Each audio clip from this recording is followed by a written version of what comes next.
हार्दिक स्वागत है। कक्षा 7 हमारे अभ्यासक्रम का लास्ट यानी आखिरी पाठ दोहा अष्टक, इसका आज हम अभ्यास करेंगे। तो बच्चों, हम 1 से 7 पाठ सीख चुके हैं। अब हम इकाई 8 यानी 8वां पाठ दोहा अष्टक, जो एक दोहे है। तो अष्टक यानी 8, तो यहाँ 8 प्रकार के दोहे दिए गए हैं, तो इनको हम समझेंगे। तो सबसे पहले हम समझते कि दोहे किसे कहते हैं। तो दोहा एक छोटा सा छंद है। हिंदी में कई पुराने कवियों ने इस छंद में कविताएं लिखी है। तो यहाँ जो दिया गया है दोहा अष्टक, इसमें 8 दोहे दिए गए हैं। इनमें 3 कबीर के दोहे हैं, 2 तुलसीदास जी के दोहे हैं और 3 रहीम के दोहे दिए गए हैं। इन दोहों में से हमें तरह तरह की व्यवहारिक शिक्षा मिलती है। तो बच्चों, आप जो तस्वीर देख रहे हैं वे हैं कबीर जी। तो कबीर जी की ये तस्वीर है। तो कबीर जी के बारे में हम थोड़ा सा परिचय प्राप्त करेंगे।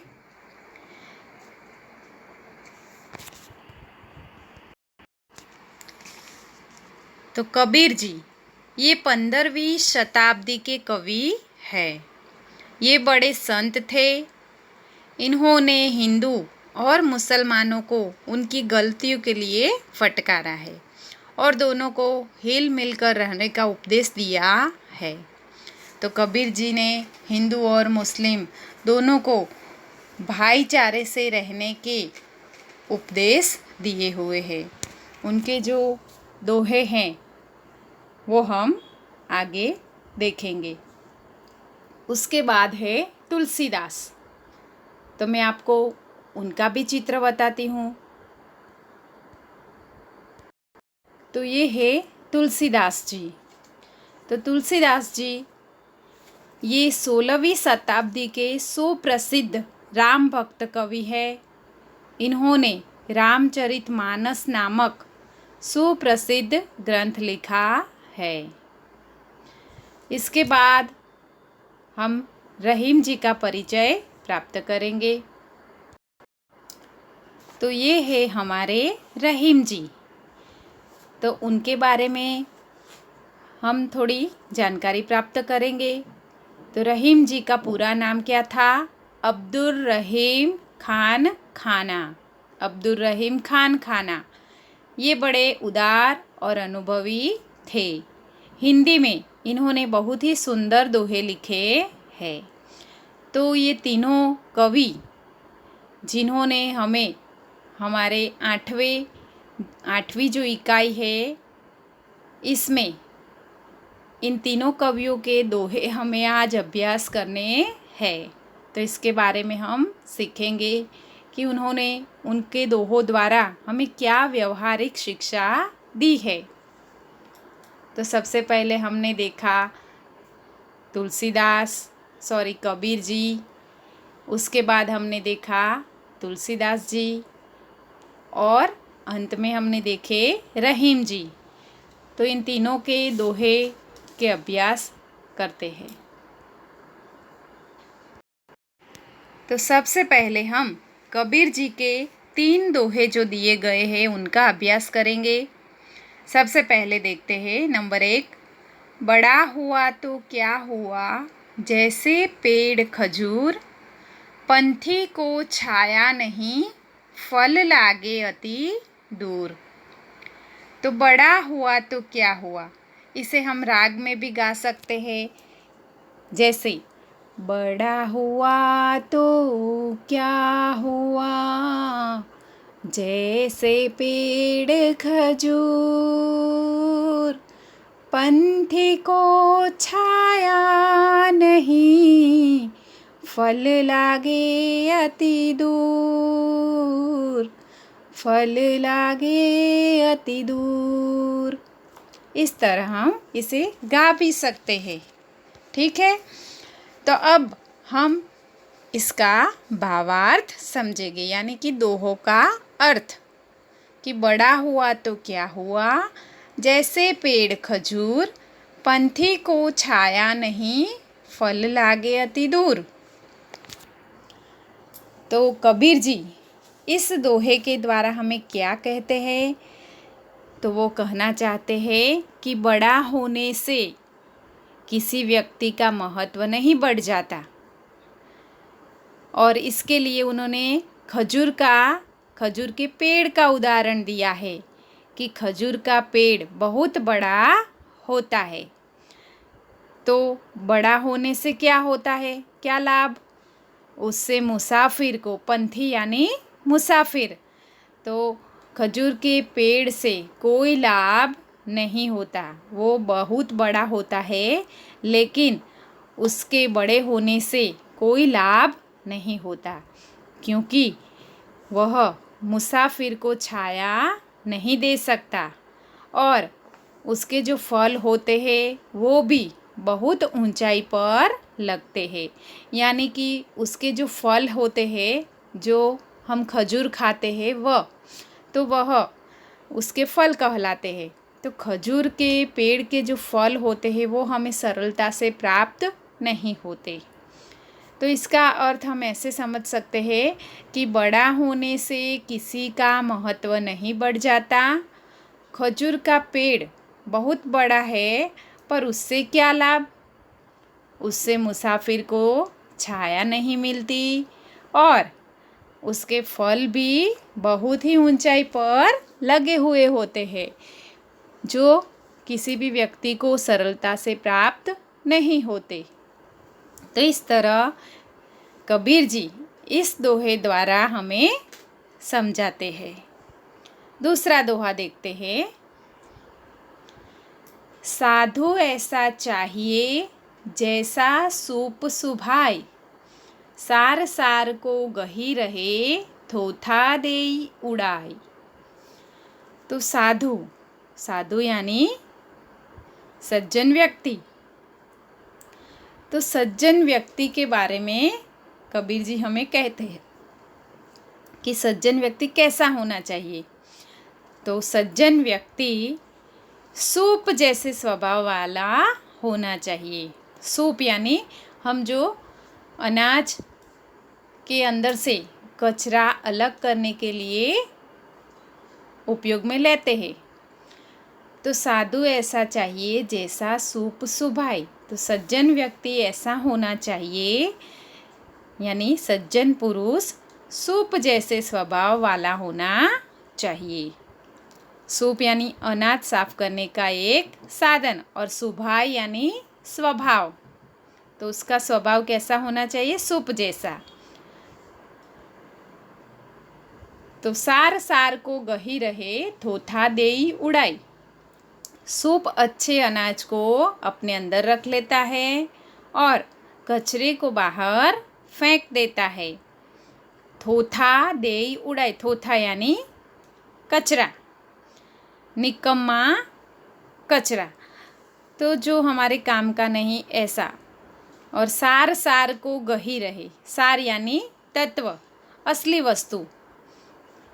तो जो असली वस्तु है वो अपने अंदर ग्रहण कर लेता है और जो निकम्मी चीज़ है उसे उड़ा देता है। तो इस तरह साधु यानी सज्जन पुरुष सूप जैसे स्वभाव वाला होना चाहिए। सूप अच्छे अनाज को अपने अंदर रख लेता है और कचरे को बाहर फेंक देता है। उसी तरह साधु पुरुष को तत्व की बातें ग्रहण करनी चाहिए और व्यर्थ बातें छोड़ देनी चाहिए। इस तरह दूसरे दोहे का अर्थ कबीर जी हमें समझाते हैं। तीसरा, माखी गुड़ में गड़ी रहे, पंख रहियो लिपटाय, हाथ मले और सिर धुने लालच बुरी बलाई।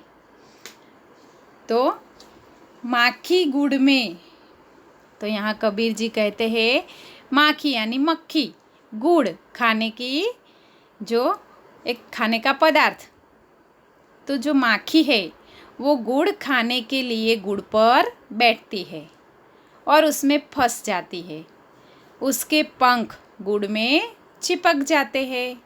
पंखरियो लिपटाई, लेकिन उसके जो पंख होते हैं वो उसमें चिपक जाते हैं। हाथ मले और सिर धुने, फिर वह कितना भी पछताती है और हाथ मलती रहती है, फिर भी उससे छुटकारा नहीं मिलता। लालच बुरी बलाए। तो कबीर जी कहते हैं कि सचमुच लालच बुरी बला है, यानी लालच बुरी चीज है। तो जो माखी है वो गुड़ खाने की लालच में आकर गुड़ पर बैठ जाती है और उसके जो पंख होते हैं वो उसमें फंस जाते हैं, तो वो उड़ नहीं सकती। इस तरह वो बहुत प्रयत्न करती है, वो पछताती है, फिर भी वो निकल नहीं पाती। तो हमें किसी भी चीज़ की लालच नहीं करनी चाहिए, ऐसा कबीर जी हमें शिक्षा देते हैं इस दोहे द्वारा। अब हम तुलसीदास जी के दोहे सीखेंगे। तो तुलसीदास जी के दोहे, तुलसीदास जी क्या कहते हैं? तुलसी इस संसार में भांति भांति के लोग, सबसे हिल मिल चाहिए, सबसे हिल मिल चालिए, नदी नाव संजोग। तो कवि यानी तुलसीदास जी हमें क्या कहते हैं कि तुलसी इस संसार में, तो तुलसीदास जी कहते हैं कि इस संसार में भांति भांति के लोग, भांति भांति यानी तरह तरह के, अलग अलग प्रकार के लोग हैं, तरह तरह के लोग हैं। सबसे हिल मिल चालिए, हमें सबके साथ हिल मिल कर रहना चाहिए। नदी नाव संजोग, जैसे नदी और नाव का संयोग रहता है उस तरह हमें सबसे हिल मिलकर रहना चाहिए। तो यहाँ नदी और नाव का उदाहरण दिया है हमें कि नदी होती है मगर उसमें चलाने के लिए नाव नहीं, तो नदी का कोई अर्थ नहीं। और यदि हमारे पास नाव है और जो सामने नदी नहीं, तो नाव का भी कोई मतलब नहीं रहता। तो इस तरह नदी और नाव दोनों का संयोग बना रहता है। तो इस तरह तुलसीदास जी हमें हिल मिलकर रहने की प्रेरणा देते हैं। अब सीखेंगे पांचवा दोहा। तो पांचवा दोहा, तुलसी हाय गरीब की, कबहू न खाली जाय, मुए ढोर के चाम से, लोह भस्म हो जाए। तो यहाँ तुलसीदास जी कहते हैं कि गरीब की हाय यानी बद्दुआ, कबहू न खाली जाए, कभी निष्फल नहीं होती। यानी हमें किसी भी गरीब की बद्दुआ लेनी नहीं चाहिए, वो कभी निष्फल नहीं होती। मुए ढोर के चाम से लोह भस्म हो जाए, यानी कि मुए ढोर से, मरे हुए जानवर के चमड़े से बनी हुई ढोकनी, चाम यानी ढोकनी, यानी कि आग को हवा देने के लिए चमड़े का एक पर्दा बनाया जाता है। तो उस चमड़े के पर्दे से आग लगाने के कारण जो लोहा है, वो भी लोहा यानी एक कठिन धातु, तो लोहे जैसी एक धातु भी उस ढोकनी की हवा लगने से पिघल जाती है। तो यहाँ तुलसीदास जी कहते हैं कि गरीब की बद्दुआ कभी निष्फल नहीं होती। मरे हुए जानवर के चमड़े से बनी हुई ढोकनी से लोहा राख हो जाता है। फिर गरीब जो जीवित व्यक्ति है उसकी हाय कैसे निष्फल हो सकती है।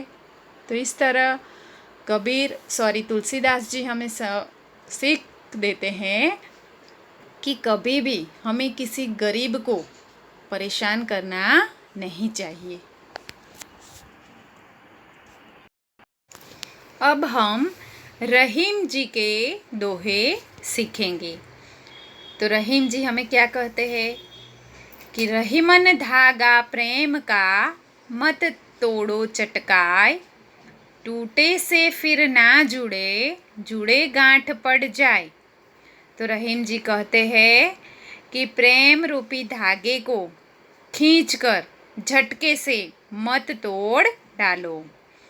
तो प्रेम का जो धागा है उसे हमें खींचकर झटके से कभी भी तोड़ना नहीं चाहिए। यदि एक बार टूट जाता है तो वह फिर से नहीं जुड़ता। एक बार टूट जाने पर फिर से जुड़ता नहीं, और यदि वह जुड़ता है तो भी उसमें गांठ पड़ जाती है। यानी कि हमारे जो संबंध होते हैं इसके बारे में रहीम जी हमें समझाते हैं कि प्रेम रूपी जो संबंध है उस संबंध में यानी प्रेम में पहले जैसी मिठास नहीं रहती कि हमें हिल मिलकर रहना चाहिए। यदि जो हमारे संबंधों में दरार पड़ जाती है तो हम एक तो हो जाते हैं, लेकिन मन में जो कड़वाहट होती है वो भरी रहती है। यानी कि प्रेम में पहले जैसे मिठास नहीं रहती। तो इस दोहे द्वारा रहीमन धागा प्रेम का यानी रहीम जी कहते हैं कि प्रेम रूपी जो धागा है उसे कभी भी तोड़ना नहीं चाहिए।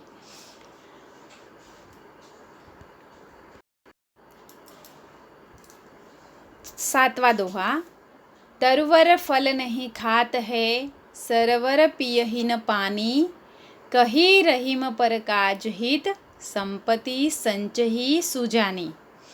तो रहीम जी कहते हैं कि पेड़, तरुवर यानी पेड़ अपने फल खुद नहीं खाता। तो पेड़ अपने फल खुद नहीं खाता। तरुवर फल नहीं खात है, पेड़ अपने फल खुद नहीं खाता। सरोवर पियहि न पानी, और सरोवर यानी सरोवर अपना पानी खुद नहीं पीते। कही रहीम पर काज हित। तो इस तरह रहीम जी कहते हैं कि इस तरह परकाज हित, संपत्ति संचही सुजानी यानी सज्जन व्यक्ति। तो सज्जन व्यक्ति दूसरों का भला करने के लिए ही संपत्ति यानी धन, संचही यानी संग्रह करते हैं। तो जो सज्जन व्यक्ति है वो परकाज यानी दूसरों के लिए, दूसरों के हित के लिए, दूसरों के कल्याण के लिए अपनी संपत्ति का संग्रह करते हैं। जैसे तरुवर फल नहीं खात है, यानी कि पेड़ अपने फल खुद नहीं खाता, और सरोवर अपना पानी खुद नहीं पीता, क्योंकि फल दूसरों के लिए होता है और पानी भी सरोवर खुद नहीं पीता, वो दूसरों को पिलाता है। तो उसी तरह जो सज्जन व्यक्ति है वो भी दूसरों के हित के लिए, दूसरों के कल्याण के लिए ही अपनी संपत्ति का संग्रह करता है। उसके बाद का दोहा,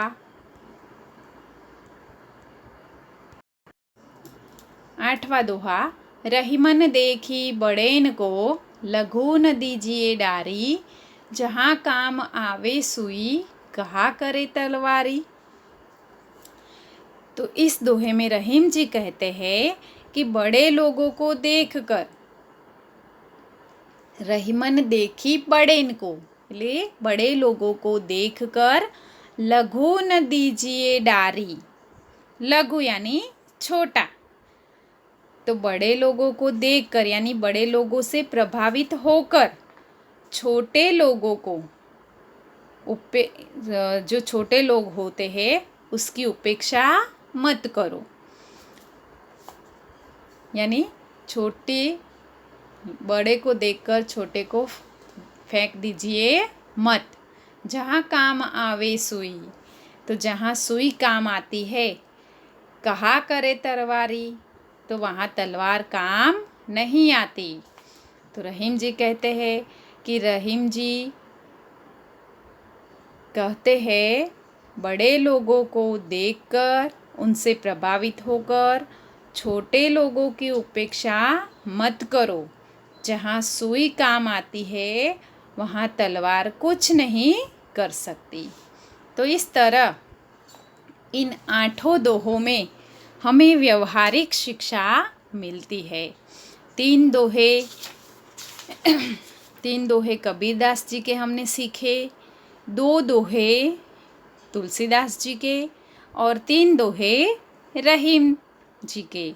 इस तरह दोहा अष्टक यानी 8 दोहों का हमने अभ्यास किया। तो उसमें मुहावरे भी आते हैं। हाथ मलना यानी पछताना, हाथ मले और सिर धुने, बराबर। तो सिर धुनना इसका मतलब भी पछताना होता है। फिर हिल मिल कर रहना चाहिए, वो भी एक मुहावरा है, यानी कि हमें एक दूसरे का सहयोग करना चाहिए। फिर लोह भस्म हो जाना, वो भी एक मुहावरा है कि कठिन चीज़ का भी नाश हो सकता है। तो ये सभी मुहावरे हमें 8 दोहों में सीखने मिलते हैं।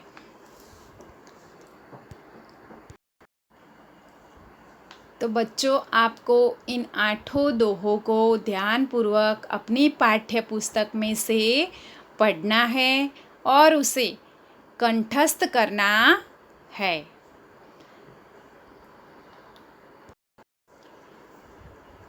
तो बच्चों, आपकी पाठ्य पुस्तक में जो अभ्यास दिया गया है, अभ्यास में निम्नलिखित प्रश्नों के मौखिक उत्तर दीजिए।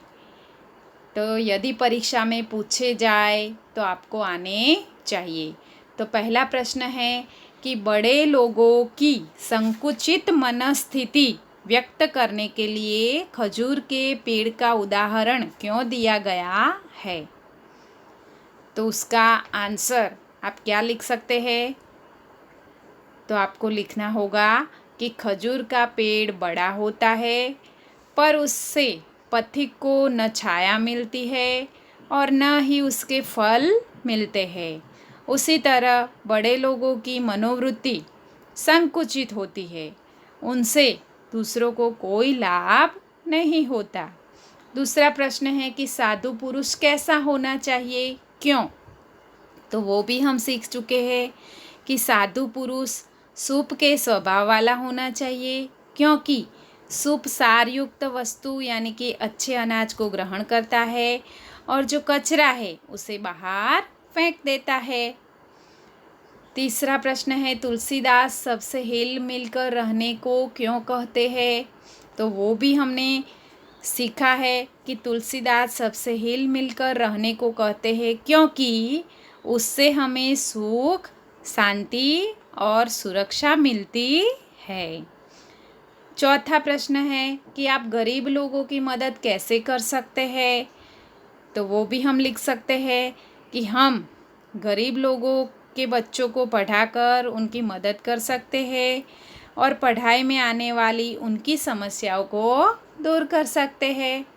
पांचवा प्रश्न है कि सज्जन लोग अपनी संपत्ति का उपयोग कैसे करते हैं। तो वो भी हम सीख चुके हैं कि सज्जन लोग दूसरों का भला करने के लिए ही अपनी संपत्ति का उपयोग करते हैं। तो इस तरह मौखिक प्रश्न के उत्तर दीजिए, मौखिक उत्तर दीजिए, तो वो हम आसानी से लिख सकते हैं। यदि आपने जो हमारा जो वीडियो है वो ध्यान से सुना होगा तो आपको ये सभी प्रश्नों के उत्तर तुरंत ही मालूम पड़ जाएंगे। अब उसके बाद है उसका दूसरा प्रश्न, नीचे दिए गए शब्दों में विलोम शब्द के सही जोड़े बनाइए और उदाहरण के अनुसार वाक्य में प्रयोग कीजिए। तो हमें क्या करना है, विरोधार्थी शब्द दिए गए हैं तो उनमें से उसके सही जोड़ बनाने हैं और उसकी जोड़ बनाकर उनका वाक्य प्रयोग भी करना है। तो सबसे पहले हम वाक्य प्रयोग कर सकते हैं, जैसे कि सत्य है तो उसका विलोम शब्द क्या होगा? विरुद्धार्थी शब्द असत्य। तो क्या वाक्य बना सकते हैं? तो वो तो हमें उदाहरण में दिया ही गया है कि सत्य, गांधी जी सत्य बोलते थे और असत्य, हमें असत्य नहीं बोलना चाहिए। उस तरह पहला जो शब्द है आदर, तो आदर का विलोम शब्द हमें उसमें से ढूंढना है, क्या होगा? अनादर। आदर का अनादर। तो आदर का हम वाक्य क्या बनाएंगे? हमें बड़ों का आदर करना चाहिए। और अनादर में क्या बनाएंगे? हमें किसी का अनादर नहीं करना चाहिए। उसके बाद दूसरा स्वकाज, उसका विलोम शब्द परकाज। स्वकाज यानी खुद का काम और परकाज यानी दूसरों के लिए काम। तो मैं यहाँ स्वकाज के लिए आया हूँ। और परकाज का वाक्य क्या बना सकते कि सज्जन लोग परकाज के लिए धन संग्रह करते हैं। बुरा, उसका विलोम अच्छा। तो बुरा, उसे अपने कर्मों का बुरा फल भुगतना पड़ा। और अच्छा, उसने यहाँ अच्छा नाम कमाया। फिर चौथा शब्द है प्रेम। तो प्रेम का हम क्या बनाएंगे? विलोम शब्द नफरत। तो प्रेम, हम सबसे प्रेम करें, यानी कि हमें सबसे प्रेम से रहना चाहिए, ये भी बना सकते हैं। और नफरत, संत पुरुष किसी से नफरत नहीं करते। उसके बाद नज़दीक, तो उसका विलोम दूर। नज़दीक शब्द का वाक्य क्या होगा? बाजार मेरे घर के नज़दीक है। और दूर का विलोम, दूर का वाक्य प्रयोग क्या होगा? पाठशाला मेरे घर से दूर है। उसके बाद मृत, उसका विलोम जीवित। वाक्य प्रयोग देखते हैं। मृत का वाक्य प्रयोग होगा, उस दुर्घटना में कई लोग मृत पाए गए। और जीवित का, मलबे में से कई लोग जीवित निकले। छोटा, उसका विलोम होगा बड़ा। तो वाक्य प्रयोग क्या होगा छोटा का? हमारा घर छोटा है। और बड़े का क्या होगा? बड़ा, वह बड़ा आदमी है। तो इस तरह हम वाक्य, उसका विलोम लिख के वाक्य प्रयोग कर सकते हैं। ये एकदम सरल है। तीसरा है अंदाज अपना अपना। तो कभी कभी कुछ इलाकों में बारिश बिल्कुल नहीं होती, नदी नाले तालाब सूख जाते हैं, फसलों के लिए पानी नहीं मिलता, खेत सूख जाते हैं, पशु पक्षी जानवर और लोग भूखों मरने लगते हैं। ऐसे समय में वहाँ रहने वाले लोगों को मदद की ज़रूरत होती है। तुम भी लोगों को मदद कर सकते हो। सोचकर बताओ कि तुम अकाल में परेशान लोगों की मदद कैसे करोगे। કે અંદાજ अपना यानी તમે પોતે તમારી રીતે કઈ રીતે વિચારી શકો છો। તો એ આપણે કઈ રીતે લખી શકીએ પેરેગ્રાફના આધારે કે આનો ઉત્તર આપવો હોય, પરીક્ષામાં જો પેરેગ્રાફ આવો આપ્યો હોય અને કહ્યું હોય કે તમે આવી પરિસ્થિતિમાં શું કરી શકો, तो हम इसके उत्तर में क्या लिख सकते कि हम अकालग्रस्त लोगों के लिए धन इकट्ठा करेंगे। उस धन से हम अनाज और दूसरी जीवन जरूरी चीज़ें खरीद कर उन्हें देंगे। हम टैंकर मंगवा कर अकालग्रस्त लोगों को पानी सुलभ कराएंगे। हम उनके जानवरों के लिए चारे की भी व्यवस्था करेंगे। तो इस तरह हम अपने अंदाज में इसे लिख सकते हैं। इसके बाद चौथा प्रश्न है कि निम्नलिखित दोहों का भावार्थ स्पष्ट कीजिए। तो वो जो मैंने दोहे समझाए उसमें से आप लिख सकते हैं कि हमने भावार्थ, मैंने जो वीडियो में आपको समझाया उसके आधार पर आप इन तीनों दोहों के भावार्थ लिख सकते हैं। इसके बाद होगा हमारा स्वाध्याय। तो स्वाध्याय के प्रश्न 5 है, वो भी आपको दोहों को समझने के बाद तुरंत ही आ जाने चाहिए। तो आपको ध्यान से वीडियो देखना होगा, दोहों के भावार्थ को समझना होगा और स्वाध्याय के जो प्रश्न है उसके उत्तर को अपने आप लिखने का प्रयत्न करना होगा। लेखन कार्य के लिए मैं PDF भेजूंगी, लेकिन इसके पहले आप अपने आप इन स्वाध्याय के प्रश्नों के उत्तर ढूंढने का प्रयत्न ज़रूर कीजिए। ओके, बाय, धन्यवाद।